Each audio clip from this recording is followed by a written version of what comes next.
Lu Bang Ibusnat, Oke. Om Lukas. Oke. Ya. Kamera lo.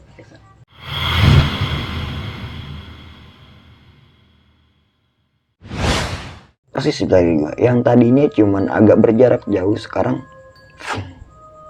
Oke. yang bayangan yang tadi tiba-tiba langsung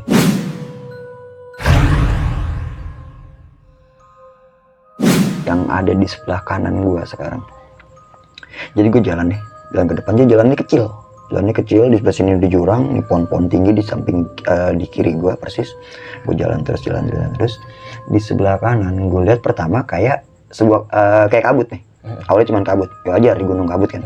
Udah, gue jalan lagi. Cuman kabutnya ini makin lama kayak membentuk kayak sebuah kain. Ngejuntai.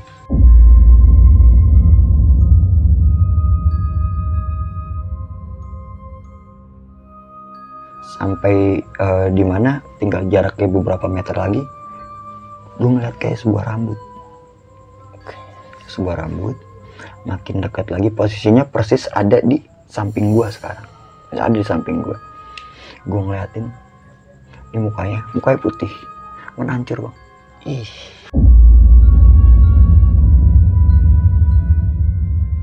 Lagi-lagi gue orangnya rasa penasaran gue tinggi.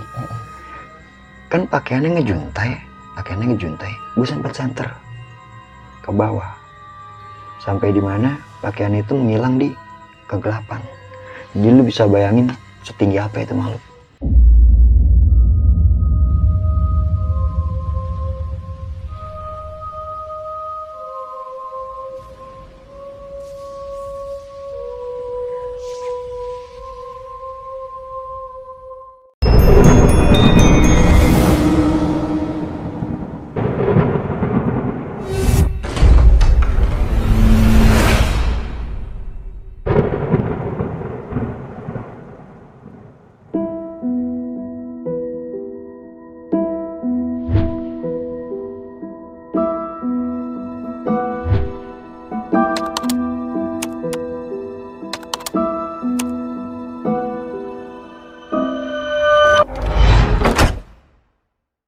Assalamualaikum warahmatullahi wabarakatuh. Balik lagi bareng gue Ibnu Fitro Sidik dalam channel Timur Misteri. Di segmen Kongkomis kali ini gue sudah berkunjung ke rumah narasumber yang mempunyai pengalaman sewaktu melakukan pendakian gunung. Dimana di pengalaman pendakiannya itu narasumber gue bertemu dengan sahabat goibnya dan tersesat di gunung tersebut. Untuk lebih detailnya langsung aja kita dengarkan ceritanya dari narasumber gue. Pasti teman-teman semua nggak asing nih sama narasumber gue pada saat ini. Siapakah dia? Bang Lukas. Halo. Apa kabar Bang Lukas? Alhamdulillah baik. Sebelumnya terima kasih nih Bang Lukas. Kita sudah diberikan mampir nih ketemu Bang Lukas. Siap. Oke Bang Lukas. Cerita pendakian misteri bertemu dengan sahabat goib. Waduh, gokil.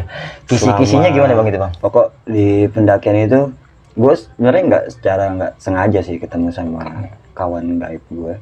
Jadi dulu gue pernah sempat punya teman gaib waktu masih zaman gue SMP lah, sekitaran tahun 97-an. 97. Sekitaran tahun segitu.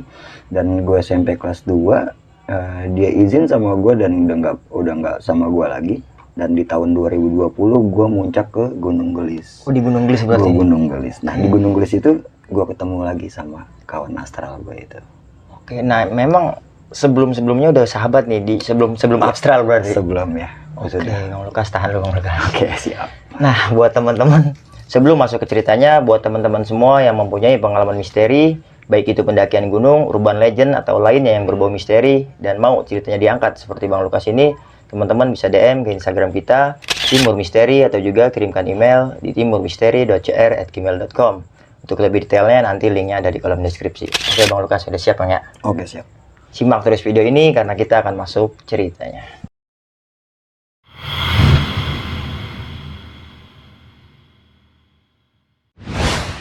Nah, gimana Bang Lukas ceritanya Bang? Jadi kejadiannya tahun 2020. Oke. Di tahun 2020 itu tahu sendiri kan COVID lagi kencang-kencangnya kan. Iya. Ya, jadi tapi karena memang ini gunung yang dibilang nggak favorit lah. Iya. Nggak favorit, cuman ketinggiannya cuman 1.200. Itu daerah mana Bang? Daerah Sumedang. Sumedang. Daerah Sumedang. Kan kalau terkenalnya mungkin orang-orang tahu tuh Gunung Gelis itu ada di daerah Bogor. Iya. Yang mungkin yang tahu kayak gitu. Sebenarnya gue bikin open trip waktu itu, cuman karena memang masih COVID, jadi pesertanya nggak ada. Oke. Jadi yang terkumpul cuma peserta ada gue 2 orang dari Bekasi, terus yang 2 orang lagi dari Sumedang langsung, dan 2 orang lagi dari Bandung. Jadi total ada 6 orang. Gue berangkat itu hari Sabtu kalau nggak salah. Hari Sabtu bulan Juli, hari Sabtu berangkat, naik mobil dari terminal.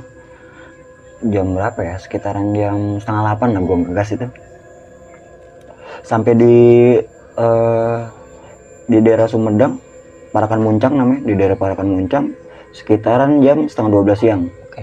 Nah dari sana gue ngebel kawan gue nih, namanya Mas Eko. Nah Mas Eko ini kebetulan kawan gue SMP. Nah kebetulan emang dia tinggalnya di bawah kaki Gunung Gelis. Yaudah, Om, gue udah sampai di Parakan Muncang nih, atau Paramun. Oh iya, tunggu situ aja Om, ntar lagi gue berangkat. Udah, akhirnya gue tunggu sekitaran 10-15 menit. Datanglah nih Om Eko sama kawannya namanya Om Kewon.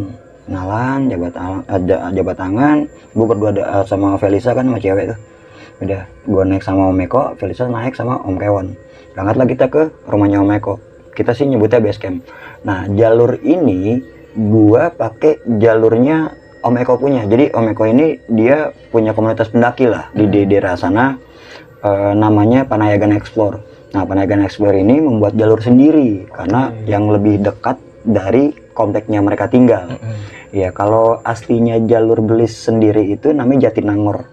Berarti bukan jalur umum tuh? Bukan jalur umum. Okay. Jadi pakai jalur anak-anak pendakian sana lah. Yaudah tuh, kita punya rencana ini habis asar kita siap ngegas muncak. Yaudah, sampai jam 1 di tempat Eko, kita makan dulu ramah-tamah sama keluarganya, sampai nungguin kawan lagi 2 orang dari Bandung nih. Yaudah, sementara itu udah pas sekitaran jam 3, orang Bandung nih telepon gua, Om Lukas, jadi nih berangkat jam 4, karena rencananya emang jam 4 kan. Jadi aduh nih nungguin Kang Dian dulu. Kang Dian ini suaminya. Oke. Ya, nungguin Kang Dian dulu, belum pulang kerja. Yaudah, kira-kira gimana? Kalau enggak Bang Lukas jalan duluan aja, nanti kita ketemu aja di puncak. Soalnya kalau Gunung Gelis itu estimasi waktunya cuman sekitaran 3-4 jam.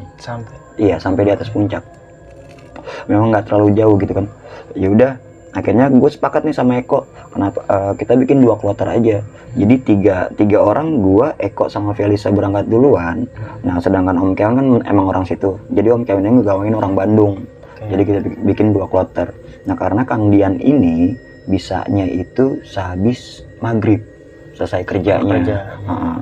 Jadi deh nggak apa-apa, nggak jadi masalah. Kenapa gue bikin 2 kloter juga? Karena di sana gue taunya MT Gelis ngadain acara bersih-bersih gunung Tadi tuh? Iya, jadi kebayang di atas gunung kayak apa. Nah kayak gue sengaja jalan sore, biarin gue dapat space buat ngedirin tenda kan. Yaudah, ajan asar lah ya, ajan asar berkumandang, gue packing barang semuanya, persiapan udah selesai. Ngaret lagi nih kita mulur nih waktu sampai sekitaran jam 5. Jam 5 sore. Nah jam 5 sore barulah kita mulai ngegas, salaman, minta doa sama yang punya rumah, dah kita ngegas, kita berangkat. Udah tuh masih di pemukiman warga nih waktu itu, masih di pemukiman warga, kita jalan. Ini emang Gunung Gelis nih kalau lewat jalurnya ini kecil-kecil cabai rawit sih. Dari mulai pemukiman dia itu tuh dihajar nanjak terus. Terjal. Iya, udah mulai diajak nanjak terus. Nah dari pemukiman warga udah ngelewatin ladang penduduk, barulah kita masuk ke jalur pendakian. Kita ambil kiri, terus lurus lagi ke atas. Tiba-tiba Eko bilang minta break. Om, break dulu, gue capek. Oh ya udah. Nah Felisa nih yang cewek masih jalan. Gue bilang, Fel, lo jalan depanan gak apa-apa, tapi jangan jauh-jauh, yang penting gue masih ngeliat lo, gue bilang gitu. Siap.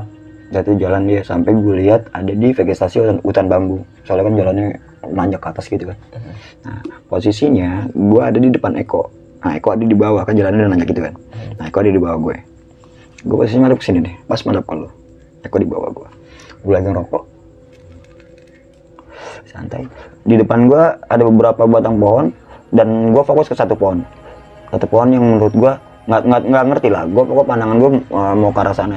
Nah, gue liatin awalnya kayak ada orang ngintip. Kayak ada orang ngintip. Deh, gue liatin, gue sambil ngerokok lagi. Nah, yang tadi orang tadi gue liat lagi ngintip. Tiba-tiba kayak berubah jadi batang kayu, cabang. Ini pohon, terus bercabang. Yang Tapi sebelumnya nggak ada. Sebelumnya gue liatin kayak orang di belakang pohon itu, tapi begini. Kayak tapi ngeliatinnya ke arah gue. Itu laki-laki, sosoknya laki-laki. Cuman awalnya kenapa gue bilang itu sosok laki-laki dan apa ya? Memang itu gue mikirnya itu penduduk gitu loh, karena kan masih di kawasan ladang penduduk kan, baru masuk ke jalur pendakian kan. Gue pikirnya memang itu penduduk, tapi kok gue liatin lagi kok tiba-tiba jadi kayak kok berubah jadi kayak cabang pohon gitu. Nah, dari situ gue nggak cerita sama Eko, dan Eko pun udah langsung bilang, Om lanjut lagi yuk jalan. Yaudah, lanjut lagi kita jalan. Gue nggak cerita sama sekali. Kita nge-break lagi di udah masuk hutan rimba sebelum ke hutan pinus. Kita jalan lagi sampai sekitaran jam 5:30 itu kita sampai di pos 1. Di pos 1. Nah, di sana tuh udah hutan pinus semua tuh. Nah, Eko bongkar tas, kita bikin kopi dulu nih, Bang. Kita bikin kopi dulu. Kita ngerokok juga, kita bikin kopi. Sekitar berapa menit lah kita. Lumayan agak lama di sana. Udah siap lagi nih mau berangkat nih, yuk gerak lagi yuk. Udah pakai tas keril, baru mau jalan masih kedengeran azan maghrib. Akhirnya kita ngebreak, yuk ngebreak dulu sampai azan selesai. Break lah kita sekitaran 10-15 menit tuh waktu itu. Udah sambil nikmatin rokok lagi. Terus si Feli letuk. Di sini banyak pemukiman warga ya. Terus Eko yang nyawain, di sini udah nggak ada warga, di sini udah nggak ada rumah, di sini udah hutan pinus semua. Dan gue bilang sih si Feli pendengarannya aneh, karena gue sama Eko nggak dengar apa-apa, Ya dari situ sih gue bilang sama Feli, Devel jangan dibahas, Devel jangan dibahas. Yaudah, dari sana yuk kita sepakat lanjutin lagi perjalanan. Jadi pos 1 itu kayak ada sebuah pohon pinus besar. Jalurnya ada di sebelah kiri, nah kita melipirnya ke kanan, jadi istirahatnya gue di sebelah kanan.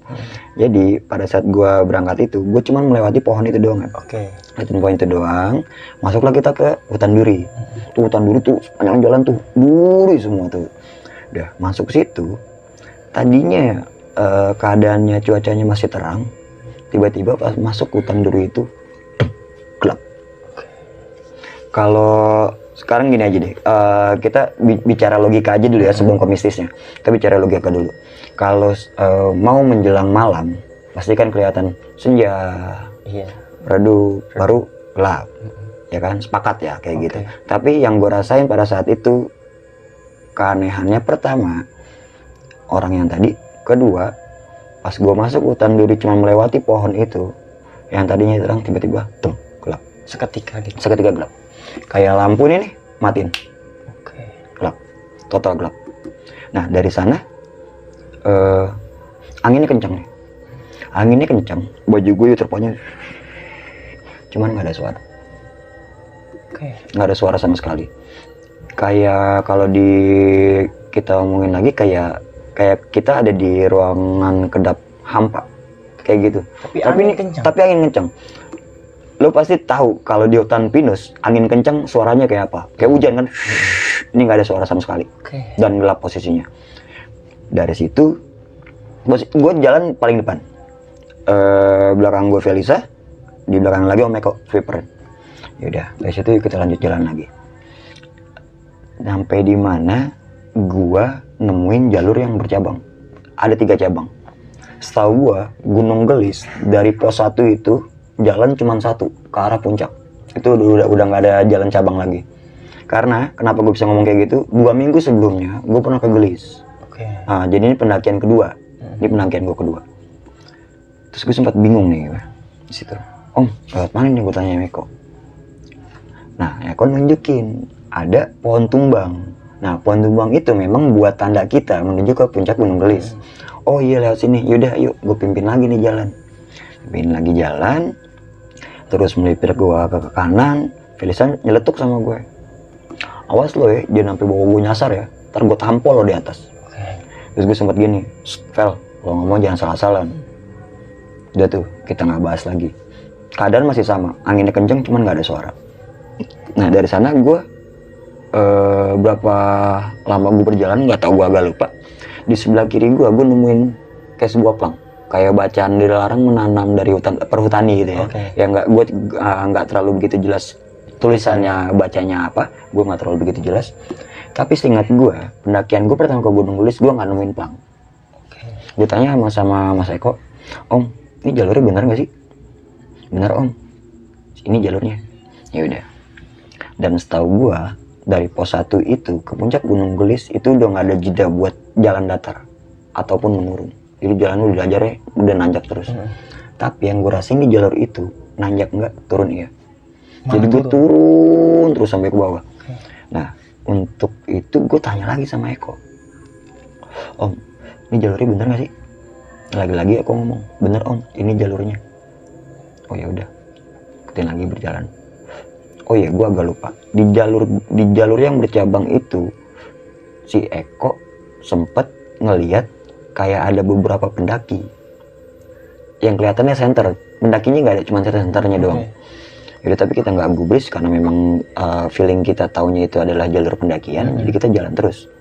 Yaudah, pas Eko kedua kali bilang itu adalah jalur yang benar, Eko bilang kayaknya pendaki yang tadi ngikutin kita di belakang. Oh berarti yaudah bener dong. Tapi rasa penasaran gua kok nggak sinkron sama apa yang dia omongin Eko nih. Akhirnya gue coba balik badan, nggak ada pendaki. Center pun nggak ada. Dan sempet ada yang teriak, woi, suara. Cuman memang pas pada saat gue tengok ke belakang itu nggak ada apa-apa. Yaudah, dari sana kita bertiga nggak bahas lagi, yuk kita lanjutin lagi perjalanan. Dari sana gue nemuin jalur berbatuan yang menanjak. Nah pikir gue memang itu jalurnya, karena memang seingat gue emang jalannya udah nanjak terus nggak ada turun-turunnya. Gue bilang, weh ketemu nih jalurnya, yuk bener yuk, semangat. Itu kita semangat lagi nih, semangat. Cuman sekitar 5 menit, gue dibikin down lagi, jalannya turun ke bawah. Hampir terus langsung ke kiri ke sana. Gue bilang, aduh kok turun lagi. Gue nanya lagi sama Mas Eko, Om, ini seriusan, ini jalurnya bukan? Bener Om, ini jalurnya. Dari situ gue mikir gini loh, gue secara tidak langsung mengikuti kata-kata Eko, dan Eko bersikukuh kalau itu memang jalurnya. Jadi karena memang Eko orang situ, jadi gue ngikutin dia. Yaudah, kita lanjut lagi perjalanan tuh. Di kanan gue jurang, sempat gue center, gue bawa headlamp buat gue center. Kanan gue jurang, di sebelah kiri gue udah perbukitan gitu kan, pohon-pohon pinus, pohon apel campur gue. Soalnya gelap, nggak terlalu orientasi Medan waktu itu. Gue nggak sempat orientasi Medan. Ya, di samping kiri gue tuh, gue ngeliat kayak ada sosok, entah sosoknya apa, pokoknya hitam, tapi kayak orang lari, hilang di pepohonan. Gue sempat kaget. Feli juga sempat bilang, kayak lu nyenterin yang bener, dia bilang gitu. Oh iya Fel, sorry, karena gue panik, gue kaget, ini ada apaan? Gue pikir kan babi atau apa kan, pikir gue. Gue positifnya gue mikirnya itu adalah binatang. Gue pikirnya binatang. Udah, kita lanjutin lagi perjalanan. Nah dari sana, lagi-lagi nih di sebelah kiri gue, persis sebelah kiri gue, yang tadinya cuman agak berjarak jauh, sekarang yang bayangan yang tadi tiba-tiba langsung tapi nggak nabrak gue, hilang aja gitu, foto gue sempat berhenti tuh, stop aja, gue bilang stop aja. Sempat berhenti, terus Feli bilang, lu kenapa? Nggak apa-apa, kaget aja gue, kaget gue bilang gitu. Jalan lagi. Udah tuh, lanjutin lagi perjalanan. Dari sana, ini sih sebenarnya mungkin kalau yang tadi gue lihat masih bisa gue biarin lah gitu. Memang di tempat-tempat seperti itu memang ada kan kayak gitu. Udahlah, biarin aja. Nah, yang ada di sebelah kanan gue sekarang, jadi gue jalan ke depan. Jalannya kecil, di sebelah sini di jurang, ini pohon-pohon tinggi di samping, di kiri gue persis. Gue jalan terus. Di sebelah kanan gue lihat pertama kayak sebuah kayak kabut nih. Awalnya cuma kabut, ya wajar di gunung kabut kan. Udah, gue jalan lagi. Cuman kabutnya ini makin lama kayak membentuk kayak sebuah kain. Ngejuntai, bergerak. Gue bilang itu apaan? Gue jalan lagi, makin jalan sampai di mana tinggal jaraknya beberapa meter lagi, gue ngeliat kayak sebuah rambut makin dekat lagi, posisinya persis ada di samping gue sekarang, gue ngeliatin ini mukanya putih, hancur bang. Hancur. Dia nggak apa ya, dia nggak senyum, dia nggak tapi marah. Tatapannya sinis sama gue, tapi nggak tahu ya sama gue doang atau ke dua teman gue. Ngelihat juga, gue juga nggak ngerti. Kayaknya sih yang ngeliat gue doang, soalnya mereka nggak terlihat panik. Nggak sama kayak gue. Gue sempat berhenti. Cuman lagi-lagi gue orangnya rasa penasaran gue tinggi. Kan pakaiannya ngejuntai. Gue sempat senter ke bawah sampai di mana pakaian itu menghilang di kegelapan. Jadi lu bisa bayangin setinggi apa itu makhluk. Itu tinggi banget, soalnya bawah tuh jurang bang. Bawah jurang dalam banget, soalnya udah gelap. Gue udah nggak bisa ngeliat apa-apa dan pakaiannya udah hilang kayak gitu aja. Gue berharapnya sih bisa ngeliat dia ngegantung terbang atau ya dan lain sebagainya gitu kan. Tapi enggak, ini bener-bener turun ke bawah terus dan pakaiannya hilang dari kegelapan, gitu aja. Dari situ gue cuma minta ya Allah lindungi aku cuma kayak gitu dong sambil jalan. Ini dengkul gue udah gemeteran bang. Kemarin gue udah aslinya gue udah nggak kuat jalan sebenarnya. Dan lagi-lagi keril yang gue bawa selalu berat ke kanan. Dan itu dirasain sama dua kawan gue. Ngerasain juga keril selalu berat ke kanan. Tapi gue mikir positif, karena packingan kita kayaknya nggak bener. Jadinya bisa jadi berat ke kanan. Nah, gue ngelewatin makhluk itu, gue udah nggak berani nengok lagi karena emang wujudnya serem banget. Dari sana gue berhenti, jalur gue kepotong. Jadi jalur keputus. Di sebelah kiri kayak seperti aliran air yang memotong jalur. Terus gue bilang break. Kenapa om? Kata Mas Eko. Kenapa om? Om, jalur kepotong nih. Gimana ya? Emang di depan gak ada jalur lagi? Jadi jalurnya itu sekitaran 2 sampai 2,5 meter lebarnya itu kepotongnya. Ada sih. Coba lu tunggu sini deh. Gue coba ngecek ke depan. Yaudah, Felisa sama Mas Eko tunggu deh. Stay di tempat titik itu.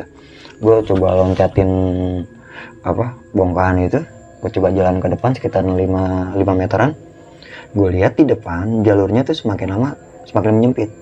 Begitu kayaknya ketutup rimbunan pohon-pohonan kecil gitu. Nah dari situ gue putusin buat balik lagi ke Mas Eko nih. Gimana om? Kata Mas Eko. Duh, kayaknya nggak ada jalur lagi deh. Sekarang gini deh. Gue hitung-hitungan estimasi sama Mas Eko. Sekarang dari pohon tumbang tadi pertama sampai ke titik ini, kira-kira kita udah berapa lama di sini? Di jalurnya kita udah berapa lama? Adalah sekitaran 1 jam lebih dia bilang gitu kan. Sekarang gini aja, karena di depan kita pastiin itu bukan jalur kita, gimana kalau kita balik lagi ke pohon tumbang, bilang gitu. Nah, karena memang lagi-lagi kebanyakan orang tersesat itu sotoy, selalu maksain jalur dan akhirnya nggak entah berantah ada di mana gitu kan. Jadi gue nggak mau ngambil resiko itu dan akhirnya kita nggak banyak debat waktu itu, mukul mundur. Gue tetap mimpin di depan, Felisa di tengah, Mas Eko tetap di belakang. Ya. Dan lagi-lagi ketakutan gue adalah sosok yang ini.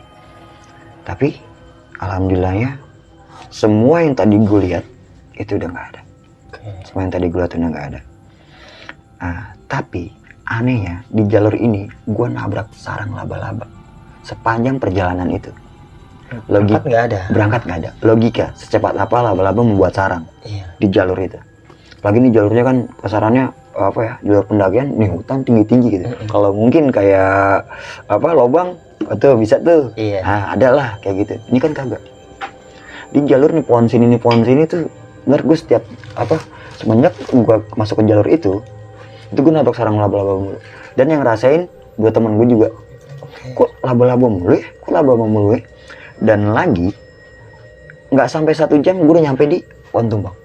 Om Eko yang bilang, Om itu pohon tumbang. Loh, jalan nggak ada setengah jam. Udah nyampe. Tadinya jalannya tadi harusnya nurun, balik harusnya nanjak. Ini enggak, gue datar. Dan sampai di pohon tumbang itu nggak sampai setengah jam gue udah sampai. Gue minta break dulu, gue mau orientasi medan sebentar aja, gue bilang gitu kan. Ya, Felisa sama Eko tunggu, gue coba lihat sekitar. Kayaknya gue kayak nemu jalur nih, gue ikutin jalur itu, ikutin aja ke atas, dan benar gue ketemu jalur batu yang menanjak.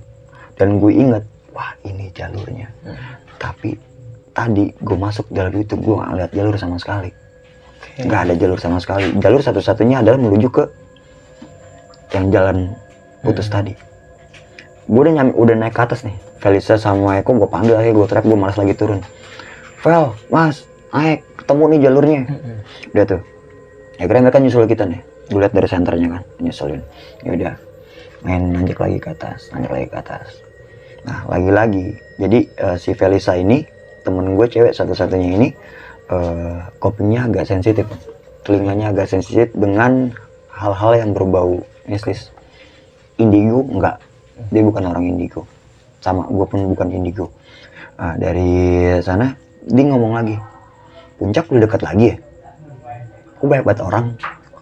Akhirnya gue bohongin, iya deket lagi, palingnya sekitar 15 menit, jadi wajar aja lo kalau dengar suara orang. Tapi dari jalur batu itu nanti kita bakal ketemu jalur akar, dan itu masih 1,5 jam lagi jaraknya. Jadi tidak sangat mungkin banget ngedenger suara orang, karena gue nggak dengar apa-apa. Karena puncak juga masih jauh. Iya, masih 1,5.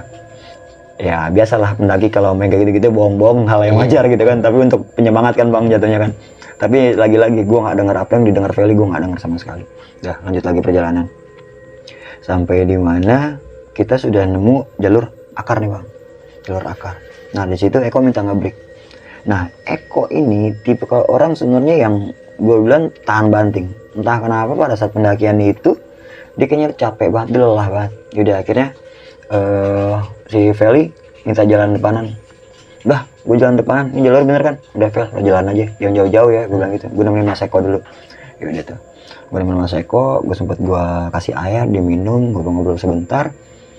Udah tuh, nggak sampai 5 menit kita lanjut lagi perjalanan ke atas. Di atas sana ini kita udah manjat-manjat nih bang, manjat-manjat, persis jalurnya kayak salak, jalurnya. Udah jalan terus, manjat, bantuin tangan, bantu pakai kaki. Di depan kayak undakan tanah gitu, Feli mematung nih, tiba-tiba teriak kek. Nah kenapa dia manggil kakek, itu nama gue tongkrongan, biasanya gue dipanggil kakek kalau sama Feli. Gue panik ngeliat Feli mematung, gue lari bang, gue panjat, nggak tahu gue kayak orang kesetanan karena gue memang panik, jadi gue cepat banget gitu, gue pegang, lu tangannya gue pegang, lu kenapa? Dia tunjuk, itu apaan? Di depan sana ada sebuah petilasan, ada sebuah makam. Tepatnya ada 2 makam tua, 1 makam yang baru 1. Entah itu silsilahnya bagaimana di Gunung Gelis, gue juga kurang paham, gue juga kurang ngerti. Tapi memang gue tahu di Gunung Gelis itu ada sebuah petilasan. Udah dari situ gue bilang, oh nggak apa-apa, ini cuma petilasan Vel. Yuk numpang aja, Bismillah. Udah, Feli sambil gue gandeng nih. Mas Eko juga udah nyampe. Udah tuh kita jalan lagi. Misi gue bilang gitu. Assalamualaikum. Udah. Kita ngeliatin petilasan, kita melipir agak ke kiri, sampailah kita di patok Gunung Gelis. Udah. Posisinya benar. Di sana rame banget pendaki. Di sana tuh di atas udah kayak pasar malam, Bang.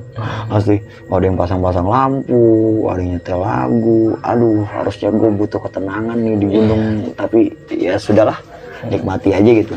Sekarang PR-nya adalah mencari space untuk diriin tenda. Cari sampai ke depan, gak dapet juga. Gue cari ke tempat space paling bagus di Gunung Gelis, itu udah full total, nggak ada sama sekali. Jadi ada space di sana, ada sebuah bongkahan batu besar, dan pandangan kita udah Sumedang, kota Sumedang. Gue tuh cakep banget malam, lampu-lampunya, klip-klipnya. Apalagi kalau pas matahari muncul, kita masih, kalau beruntung kita bakal nikmatin lautan awan sih sebenarnya, biarpun di ketinggian yang 1200 mdpl itu. Dari sana gue bilang, Om balik lagi, kayaknya di dekat patok masih ada space, cuman view-nya nggak terlalu bagus, gue bilang gitu. Paling kelihatan kota Bandung, tapi masih ketutup ilalang kan. Udah nggak apa-apa Om, mendingan di sana aja. Dah, kira kita balik, kita mundur lagi ke arah patok. Nah, dari sana angin kenceng nih Bang, angin kenceng banget. Beda sama yang tadi gua ngerasain di pohon pinus tadi. Ini bener anginnya kenceng dan berasa ada suaranya. Iya, udah tuh. Gue diriin satu tenda. Kenapa gue minta view di situ? Karena gue denger dari pihak panitia ada 100 orang lagi yang menuju puncak Gunung Gelis untuk melakukan acara bersih-bersih gunung. Jadi gue nggak mau ngambil pusing, gue diriin tenda di situ aja lah. Yang penting tenda gue berdiri. Yaudah. 2 tenda gue pasang nih, 2 tenda gue pasang. Kita bikin makanan, kita sempat makan mie dulu, sempat bikin kopi juga. Di sana udah ramah tamah, kita ngobrol-ngobrol sambil nungguin kloter kedua nyampe kan. Sampai di Gunung Gelis itu gue sekitaran jam 9 malam Bang. Iya, berangkat dari jam 4 sampai Gunung Gelis jam 9 malam. Udah, dari sana udah kita ngobrol-ngobrol. Gue ada di tendanya Eko nih, bertiga-tigaan, sama gue bertiga-tigaan. Terus Feli bilang, gue ngantuk, gue tidur ya, dia bilang gitu. Yaudah Fel, kalau mau tidur aja. Gue masih ngobrol-ngobrol nih, karena emang gue sama Mas Eko kan emang apa ya, udah lama banget gak ketemu Bang, karena emang kawan SMP. Udah itu kita ngobrol, larut sama cerita lah, kita ngobrol-ngobrol panjang lebar. Udah gitu Eko bilang, Om temenin aja Felisa siang. Gue lihat tendanya, tuh angin kencang banget Bang, kencang banget anginnya. Gue pikir kocak gue, anginnya kencang, dia ke bawah gitu, ke bawah angin. Wih, ngeri juga gue bilang gitu kan. Yaudah, Mas, tapi nggak apa-apa lu gue tinggal. Ya nggak apa-apa, temenin Felisa aja. Gue nungguin anak-anak. Oh yaudah, udah tuh, gue masuk ke dalam. Gue sempet nyolek, wih tidur lu. Kasih tidur gue kayak, ya udah, gue tidur ya. Udah akhirnya gue buka sliding bed, gue masuk nih, trek, tutup. Perasaan gue kayak baru banget merem. Tiba-tiba gue haus nih Bang, gue haus. Gue bangun, buka sleeping bed, gue minum. Kok lighting tenda gue belum kebuka ya? Kok nggak ada suara anak-anak ya? Akhirnya gue coba ngecek handphone nih, udah jam berapa gitu kan, Pas gue cek handphone, sinyal masuk nih Bang. Sinyal masuk, emang alhamdulillah, apa ya? Ada kartu-kartu tertentu lah yang bisa masuk sinyal di Gunung Gelis kan, ada jaringannya. Udah tuh dari situ pas banget sinyal lagi masuk. Nggak taunya ada kabar dari kloter kedua. Lo tau nggak di situ di jam berapa? Itu di jam 2:30 pagi. Yang rasanya aku baru tidur. Iya, mungkin karena memang kebanyakan capek kayak gitu ya Bang. Kalau emang yang gue rasain sebanyak kayak gitu, kecapean baru banget merem, bangun tau di jam berapa gitu kan. Udah sih ada kabar, Bang, gue udah sampai patok Gunung Gelis nih. Akhirnya gue telepon nih Bang. Iya Teh, lu di patok? Iya. Abang di mana? Lu tunggu di patok aja. Gue sih masih lurus lagi ke arah Batu, gue bilang gitu. Cuma lu stay di situ aja ya, gue bilang gitu kan. Lu stay di situ aja, gue yang samperin deh. Yaudah tuh gue matiin handphone, gue sempat bangunin Feli. Fel, gue jemput anak dulu ya. Jangan jauh-jauh lu, ntar nyasar lu kata dia. Lu kalau ngomong masalah-masalahan mulu, gue bilang gitu kan. Yaudah lu tunggu sini bentar, gue jemput anak. Yaudah, baru mau pakai sepatu, gue lihat ada 3 orang pendaki ini lewat. Gue perhatiin, gue senter. Alhamdulillahnya kawan gue kloter kedua nyusulin sendiri. Gue panggil, Om Kewon, Tai Krisna, Kang Dian, sini. Gue bilang gitu kan. Wah, nu Dian, wah seneng banget nih gue bilang. Udah tuh gue peluk-pelukan. Gue bilang, lu berangkat jam berapa? Gue bilang gitu. Jam 9. Jam 9. Lu kata lu jam 7. Ini ngaret, maaf bang, kata Kang Dian gitu kan. Yaudah nggak apa-apa, yang penting lu udah nyampe sini. Enggak kok selama itu jam 9 kok, nyampe sini jam 3. Gue bilang gitu kan. Nyasar gue. Nah, pas Eko bangun baru bilang, sempet nelpon, katanya dari arah Pohon Tumbang dia masuk ke jalur gua yang tadi gua tersesat. Iya. Waduh, gua bilang gitu. Sempet Sherlock dan titiknya itu, saya titiknya di sini nih, tapi di map itu jauh mentolnya. Iya, mentolnya jauh, nggak akurat. Sherlockannya itu nggak akurat. Sebenarnya Eko tuh waktu itu sempat mau bangunin gua buat jemput anak-anak. Cuman kata Kak Om Kewon, nggak usah. Ini gua udah nemuin jalur. Jadi mereka nerabas, Bang. Kalau gua pukul mundur, mereka terabas. Yang jalur kepotong itu? Iya, mereka terabas. Iya, kacau sih gua bilang. Apa ide gila sih gua bilang, dan jangan ditiru sih. Iya benar, jangan ditiru. Udah tuh, dari sana kita bikin kopi nih. Kita bikin kopi biasa, terus gue tawarin, teh makan dulu ya, makan ya. Tuh gue bikin cireng tuh. Ya sebelumnya kan gue bikin cireng, gue bikin otak-otak sambil nungguin mereka orang nggak datang kan, pikir gue. Ya udah tuh. Nah, dari sana gue ngerasa kayak diperhatiin sama Tai Krisna. Tai Krisna ini kawan gue, anak Bandung. Dia seorang indigo. Dia seorang indigo. Dan dia bukan indigo kaleng-kaleng. Dia bisa, ada makhluk astral yang mau masuk ke tubuh dia. Tapi dia bisa nguasain, dia bisa kontrol. Separuhnya dia bisa kontrol. Posisinya gue ada di tenda sama Feli kan. Feli tapi masih tidur posisinya. Nah, di depan gue persis Tai Krisna. Di sini Om Eko, Om Kewon langsung tidur sama Kang Dian di sampingnya Tai Krisna. Nggak tahu kenapa gue kayak diperhatiin tuh sama Tai Krisna. Gue nggak tahu kenapa, tapi yang gue bikin anehnya, kok gue kenal aura yang ditonjolin sama Tai Krisna ke gue. Dan lagi-lagi gue bukan seorang indigo, tapi kenapa gue bisa ngerasain ini, nggak tahu kenapa. Gue belum dapat jawabannya. Tiba-tiba Tai Krisna manggil gue, Lukas. Ya gue merinding bang. Dan suara itu gue kenal bang. Suara itu adalah suara kawan makhluk astral, sahabat gue. Dan gue nggak ketemu dia selama 20 tahun. Gue sempat kaget, kok ada dia di sini. Dan gue nggak tahu kenapa gue kayak seperti kehipnotis panggilan itu, dan gue ngeliatin Tai Krisna. Jadi posisinya kawan gue ini masuk ke tubuh Tai Krisna. Akhirnya gue liatin, duduknya bersimpuh gini bang. Kayak bersimpuh, terus ngeliatin gue, senyumnya. Dari senyumnya gue apa? Sampai karakter, ya, itunya juga berubah. Maksudnya karakter aslinya nih yang punya badan gitu. Iya, gesturnya berubah. Gesturnya bukan gestur Tai Krisna. Tai Krisna itu memang wanita, cuman tomboy. Dia kalau duduk nongkrong, ini gini. Iya, seriusan. Ini tapi ini enggak. Ini kemayu kayak orang sholat, kayak orang wanita ngaji. Gitu, terus manggil gue 2 kali. Terus gini, apaan sih? Gue gitu dong. Apaan sih? Udah teh, gue bilang gitu. Cuman gue nggak manggil namanya. Udah teh. Udah tuh, dari situ di kuping gue berasa banget, gue pengen ngobrol sama lo. Jadi kawan makhluk astral gue ini namanya Mirna bang. Namanya Mirna. Dia meninggal sebelum negara ini berkembang. Zaman penjajahan. Bang, kopi dingin bang. Iya.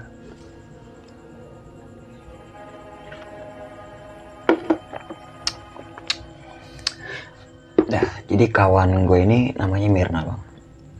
Namanya Mirna.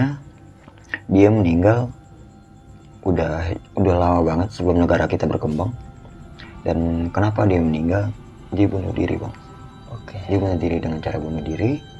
Maaf, gue nggak bisa jelasin sama lo karena itu ada hal yang gue nggak bisa ceritain. Pokoknya intinya dia nggak boleh bergaul sama orang tuanya, bergaul sama anak-anak seumurannya. Oke. Dan dia dipasung, nggak boleh kemana-mana. Gila, enggak. Dia normal, dia waras. Hanya depresi mungkin ya. Kenapa dia ngelakuin bunuh diri? Udah, dari sana ada suara yang gue tahu ini suara dia. Ada yang pengen diobrolin sama gue. Dia bilang dia kangen sama gue. Kenapa 20 tahun nggak bisa jumpai gue lagi? Kenapa? Gue juga nggak tahu. Gue bilang sama dia, nanti aja Mir, di bawah. Jangan di sini. Gue bilang gitu. Dan gue bilang gini, Bang, gue bukan seorang indigo, tapi kalau sama dia, gue bisa. Gue bisa mungkin, Bang, ya. Gue bisa komunikasi dan gue bisa lihat. Sampai saat ini. Sampai saat ini. Udah, dari sana, udah tuh, udah normal lagi. Makanan jadi, kopi jadi, kita santap, kita habisin. Udah tuh, karena memang mau menjelang pagi, udah mau subuh juga, gue sama Mas Eko udah langsung bikin liwet nih buat pagi-pagi kita sarapan nih. Udah, gue bilang si Teh Krisna, Teh istirahat aja, lu capek, gue bilang gitu kan. Oh iya Bang, gue duluan ya, gue tidur ya. Udah tidur sana, gue bilang gitu kan. Udah tuh, gue bikin nasi liwet sama sama Mas Eko. Nah, Kang Dian bangun. Akhirnya kita bertiga tuh begadang sampai pagi. Sekitar jam 5:30 atau 5:30 ya, 5:30 kayaknya. Gue sempet bangunin anak-anak. Lu pada mau lihat matahari nggak? Gue bilang kali aja bagus tuh. Kalau gue sih pribadi jujur, gue bukan salah satu pendaki yang ngejar kayak gitu-gituan, Bang. Kalau gue udah nyampe tempat ngecamp, udah gue nikmatin aja gitu. Kalau gue nggak mau ngejar kayak gitu-gitu. Gue bangunin aja, kali aja ada yang mau. Nggak taunya udah pada enggak, di sini aja lah masak-masak gitu. Udah pada kita masak-masak. Udah tuh, udah makanan selesai, kita taruh di tempat kayak bungkus nasi yang kita bawa. Dari situ sekitar jam 9 pagi acara bersih-bersih gunung dimulai nih.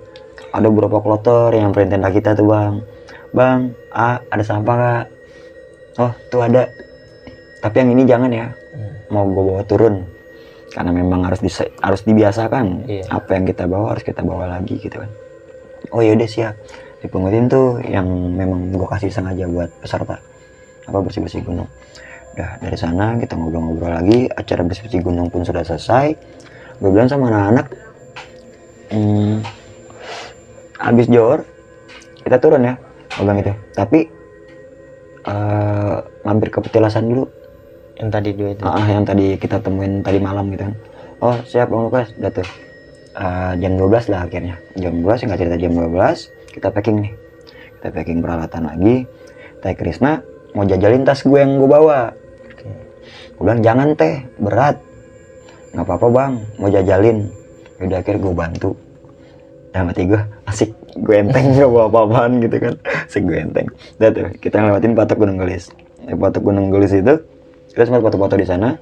Nanti gue kasih dokumentasinya. Oke. Dari sana juga ngelewatin dari patok, udah ngelewatin lagi. Nah kita mampir ke petilasan. Di petilasan itu, gue lihat ada sebuah kotak yang tertutup kain, di pakai pagar besi warna putih. Akhirnya gue lebih ngedekat ke sana. Gue penasaran ya, di dalamnya itu kayak apa sih gue. Ada space kain yang terbuka. Gue coba intip gitu. Jadi di sana kayak ada sebuah patok yang dilapisi kain warna putih dan banyak taburan bunga gitu. Oh, entah ya itu sebuah magom atau apa, gue juga nggak tahu silsilahnya bagaimana. Nanti coba dicek aja, coba dicari tahu itu apa. Dan dari situ udah gue coba bacain Al-Fatihah. Jadi di sana ada satu petilasan yang tertutup, ada lagi 3 magom yang ada di depannya. tapi biasa aja gitu, posisinya biasa aja, nggak ada yang spesial kayak yang gue lihat di dalam itu. Udah selesai di sana, gue balik, gue akhirnya lanjut lagi perjalanan turun. Sekarang pemimpin leader ya mimpin Feli, karena emang gue pastiin dia anak gunung lah, dia tahu, dia pokoknya udah sering banget naik gunung, jadi gue serahin lo Fel jalan depanan, karena memang jalurnya itu nggak banyak cabang kan di gunung juga situ. Ya udah dari situ baru banget turun, Felisa teriak kayak obat. Nah tapi si Felisa ini pendaki, cuman dia kadang ceroboh bang sama pola makan. Ceroboh sama pola makan, dia punya penyakit mah sebenarnya. Akhirnya teriak obat, udah gitu Teh Krisna juga ngerasainnya pusing. Coba tas gue buka aja, gue bilang gitu. Obat gue kebetulan ada di situ kan. Dia gue buka sleting paling atas, gue kasih obatnya terus diminum sama Felisa. Udah, gue pakai lagi tas gue nih.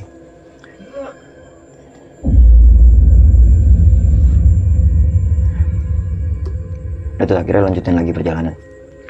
Udah sampai di mana kita ketemulah sama jalur yang tadi gue sempat kesasar tuh bang. Jalur itu. Nah kayak ada sebuah pohon itu. Akhirnya gue kasih tanda nih. Gue sebelumnya di atas puncak gue bikin dari kayu. Gue bikin patok gitu. Akhirnya gue ikat pakai tali rapia. Berharapnya jangan sampai melewati jalur yang itu lagi. Buat pendaki lain ya. Buat pendaki yang lain juga. Dia tuh akhirnya gue ikat di sana. Dan tiba-tiba si Teh Krisna gue liat kayak orang lari bang. Gue bilang sama Kang Dian, Kang, itu bini lo, gue bilang gitu, mau kemana itu? Gue tau banget di sana tuh jurang bang. Nah, gue bilang kejar. Gue takutnya ada yang dilihat sama dia, atau dia dibawa sama makhluk lain. Gue bilang gitu kan, gue pikirnya gitu. Ngerinya saat naik atau muncak sama orang-orang yang indigo, resikonya adalah kayak begini, gitu. Ya kita harus siap-siap pasang mata sama pasang badan gitu kan. Udah sekarang dikejar sama suaminya itu, dikejar sama suaminya. Akhirnya gue minta break di sebuah batu bang. Jadi batunya mantep deh. Ada batu besar gini, terus batu kecil. Jadi kayak sebuah perjamuan gitu bang. Kayak sebuah perjamuan. Nah dari sana itu tuh Teh Krisna sama Kang Dian balik lagi nih. Udah balik lagi. Karena memang gue nungguin Kang Dian sama Teh Krisna di ujung jurang itu lama, jadi gue di situ gue bikin kopi lagi tuh bang. Gue bikin kopi lagi sambil ngobrol-ngobrol lah. Ya, sekitar jam 3 atau jam 2 ya, sekitar jam segitu gue agak lupa. Gue ngajakin lanjut lagi nih perjalanan. Yuk lanjut lagi, yuk jalan yuk, bang itu kan. Udah jalan. Udah kita jalan lagi, udah ngelewatin pos 1. Makin turun. Nah kita udah ngeliatin kayak view Gunung Manglayang. Tampomos ada di ujung gitu kan. Gue bilang, ih di sini viewnya keren juga kalau siang-siang gini gue bilang ya. Sempat nyeletuk sama Mas Eko, Om kapan-kapan ke Manglayang yuk. Ayo kapan, jadwalin aja, dia bilang gitu. Ayo. Udah tuh. Nah pada saat perjalanan itu, jadi yang paling belakang nih cuman gue doang sama Mas Eko berdua. Karena emang gue sambil mengenang, sambil cerita-cerita kecil gitu kan. Nah anak-anak jadi udah pada depan duluan nih, udah pada jalan duluan. Nggak masalah sih buat gue. Udah tuh ngikutin jalan. Nah pada saat gue lagi nurunin jalur, gue lihat Teh Krisna nungguin gue di bawah. Dan lagi-lagi auranya ini nunjukin seperti kawan gue itu. Akhirnya gue liatin dari ujung kaki gue sampai ke atas. Pas ngeliat gue senyum bang, terus gini nebasin rambut, terus langsung pergi lagi.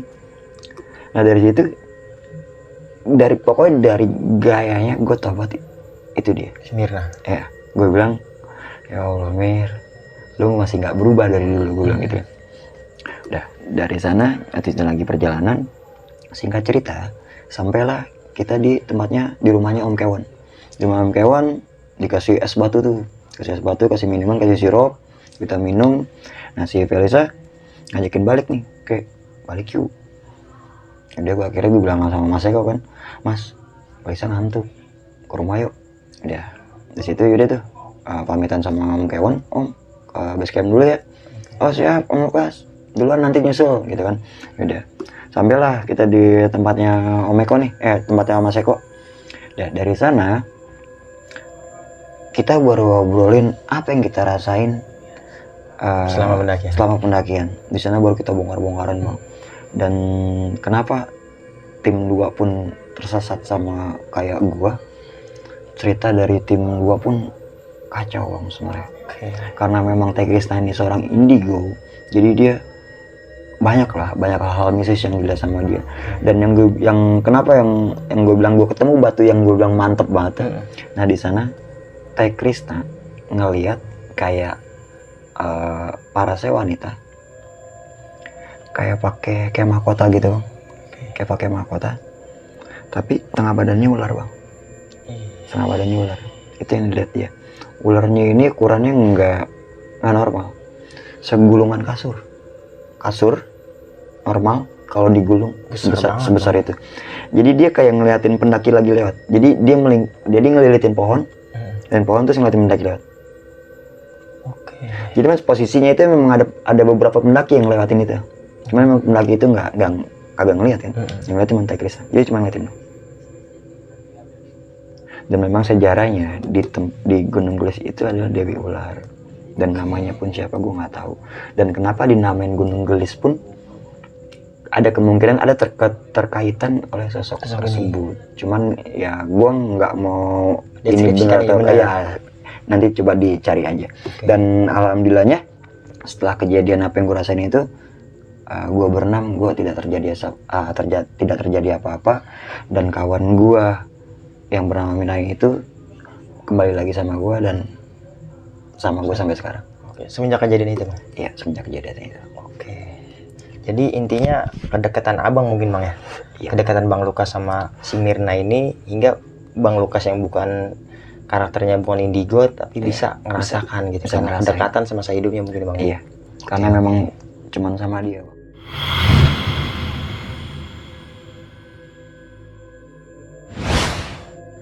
Dari cerita Bang Lukas ini banyak nih bang, nggak banyak juga sih, ada yang mau saya tanyain gitu. Boleh bang. Tapi ya gokil sih bang ceritanya bang. Pengen banyak nanya, cuman karena durasi juga jadi saya agak mempersingkat lah pertanyaan. Yang di jalur pohon tumbang tuh bang, pohon tumbang. Pohon tumbang. Oh iya, pohon tumbang itu kan yang ada percabangan ya, 3 percabangan yang Bang Lukas sempat tersesat nih. Nah memang itu ketika Bang Lukas lewatin itu bukan dimensi kita gitu bang? Sebenarnya kalau ngomongin masalah ini dimensi kita atau bukan, gua ngerasa anehnya itu malah justru di saat bergerak dari habis maghrib melewati kawasan Pohon Duri. Yang tadi ngelewatin pohon. Tadinya terang tiba-tiba langsung gelap. Itu gue udah mulai aneh. Sebenarnya dari situ gue udah mulai aneh. Tapi kenapa nggak tahu kenapa gue di setiap pendakian biarpun gue ngerasain hal aneh, gue jalan aja gitu, gue lanjutin aja perjalanan gitu. Di setiap pendakian sampai saat ini. Jadi tetap diterabas walaupun pikiran lagi nggak nyaman. Karena untuk menjaga yang lain juga kan. Kalau kitanya panik, otomatis yang lain ikut panik. Ke bawah kayak gitu sih sebenarnya. Mulai dari situ. Apa mungkin memang rumornya seperti itu bang, ketika setelah maghrib tuh banyak pengalaman pendaki yang seperti itu? Enggak sih, justru di pendakian gue pertama gue naiknya malah justru malam. Malah nggak apa-apa gitu? Enggak, malah habis maghrib gue berangkatnya. Nah sosok yang apa tuh yang abang temuin pas yang mukanya hancur itu? Wah itu ada ketemu lagi atau ada penjelasan gitu bang? Enggak sih sebenarnya, nggak ada. Cuman memang posisinya mungkin ya, kalau gua pikir lagi secara rasional sekarang, ngapain lo masuk ke daerah gua? Penunggu situ mungkin. Dan cerita ini pun sebelum gua banyak gue ceritain di channel YouTube, gue sempat nulis cerita ini dan gue sempat di inbox sama katanya cucu dari juru kunci Gunung Gelis. Gitu. Apa yang lo lihat, apa yang lo rasain di sana bang, apa yang lo lakuin di sana bang? Dan gue ngomong, gue bilang,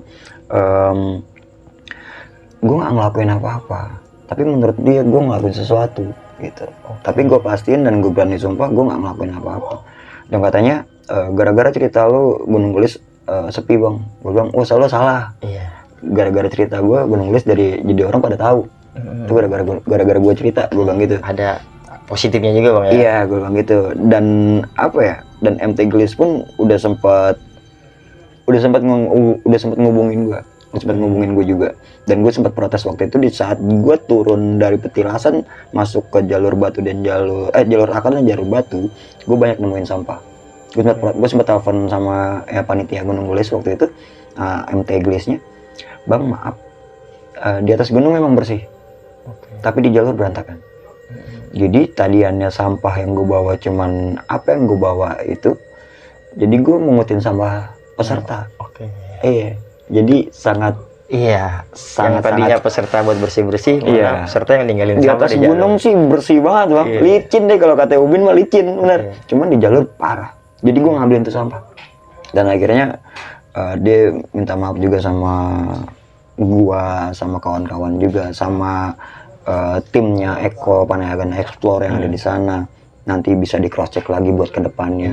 Ya sama-sama belajar lah, sama-sama nyari apalah pengalaman gitu. Yaudah paling kayak gitu. Nah, ada baiknya kan ketika ada bersih-bersih itu kan bagusnya ditutup dulu gunungnya gitu bang. Iya, Jadi lebih enak gitu kan. Harusnya. Observasinya tuh lebih dapet gitu kan. Bener. Oke, satu nih bang, pertanyaan yang mungkin ya saya pernah dengar cerita dari orang. Sama nih bang kejadiannya bang. Dia tuh tersesat sampai 3 hari bang di 3 jalur cabang. Tapi sebelumnya saya tanya dulu, ini bener apa bukan ya? Iya. Gunung Gelis itu salah satu di daerah bawahnya, di kaki Gunung Gelis itu nyambung gak sih bang ke Kawaratu Bandung? Enggak. Ini saya juga ada nih bang, maksudnya ada cerita yang sama dari kayak abang, orang Pondok Labu nih, sama pernah jadi narasumber juga, pernah bercerita dia tuh dari Kawaratu dan nerobos bang, tapi dia masuk ke gunung. Mungkin Gunung Gelis yang ada di Bandung, Kawaratu Bandung. Iya. Luar biasa. Nah dia sempat nyeritain gitu kalau itu Gunung Gelis. Nah ini spesifik nih, dia nyasar di 3 perjalanan itu sampai 3 hari. Dan dia masih bisa telepon-teleponan. Iya. Sama yang abang bilang. Tapi nggak ada ya, maksudnya nggak ada keterkaitan gitu. Nggak ada. Oke. Jadi nggak hanya itu sih, maksudnya saya memperjelas apa mungkin sama gitu. Cuman emang kaget juga sih. Iya, ini soalnya sama nih bang, nyambung. Ini saya bener, kalau abang mau nge-review ada nih cerita saya tentang perjalanan ada narasumber saya cerita di Kawaratu. Nah dia ketemu sama Bunda Ratu di Kawaratu. Nah ini masih spesifik juga nih, sama yang Dewi Ular itu, sama pakai mahkota. Iya. Makanya saya nanya nih, ada nggak sih di jalur yang ke Gunung Gelis tuh jalurnya dari Kawaratu gitu Bandung? Setahu gue nggak ada ya. Berarti bukan kali bang, hanya Iya, cocokologi mungkin. Bisa. Oke, Bang Lukas, sekali lagi terima kasih Siap, banyak. Bang. Bang Lukas sudah mau bagi cerita. Siap. Nanti kapan-kapan kita bisa silaturahmi lagi bang ya. Oke, siap. Kita ngopi-ngopi lagi lah. Oke. Oke, sebelum kita tutup video ini, lagi-lagi gue mengingatkan untuk teman-teman semua, video atau cerita dari Bang Lukas ini bukan bermaksud untuk menakut-nakuti atau memberikan hal yang negatif untuk teman-teman semua, melainkan cerita dari Bang Lukas ini kita jadikan pelajaran untuk kita bersama, karena memang hal goib itu ada dengan penemuan yang berbeda-beda. Nah, kiranya itu aja yang bisa gue sampaikan pada kesempatan hari ini. Kurang dan lebihnya gue mohon dibukakan pintu maaf yang seluas-luasnya. Akhir kata, gue Ibnu Petrus Siddiq dan Bang Lukas pamit undur diri. Wassalamualaikum warahmatullahi wabarakatuh. Waalaikumsalam.